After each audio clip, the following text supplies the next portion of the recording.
આજના ભાગદોડ ભર્યા યુગમાં જ્યાં લોકો પાસે બીજા માટે સમય નથી, ત્યાં પાટણ જિલ્લાના સરસ્વતી તાલુકાના વાસણી ગામે માનવતાની મહેક પ્રસરાવી છે।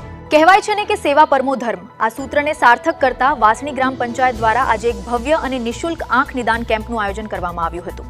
આ કેમ્પમાં માત્ર તપાસ જ નહીં, પણ મોતિયા, ઝામર અને આંખના પડદા જેવી ગંભીર બીમારીઓનું અદ્યતન મશીનો દ્વારા નિદાન કરવામાં આવ્યું। સૌથી મહત્વની વાત એ છે કે જે દર્દીઓને ઓપરેશનની જરૂર છે તેમને કેડી હોસ્પિટલ ખાતે તદ્દન ફ્રીમાં સારવાર આપવામાં આવશે। આ ભગીરથ કાર્યમાં ગામના સરપંચ ગજરાબેન ઠાકોર, દૂધસાગર ડેરીના પ્રમુખ પરબતજી ઠાકોર અને અન્ય સામાજિક કાર્યકર્તાઓએ ખભે ખભા મિલાવીને કામ કર્યું છે। 120થી વધુ લોકોના જીવનમાં આજે આ કેમ્પ દ્વારા નવી રોશની આવવાની આશા જાગી છે। ખરેખર વાસણી ગામના આ આગેવાનોએ સાબિત કરી દીધું છે કે જો મનમાં સેવાભાવ હોય તો કોઈ પણ ગામ આદર્શ બની શકે છે।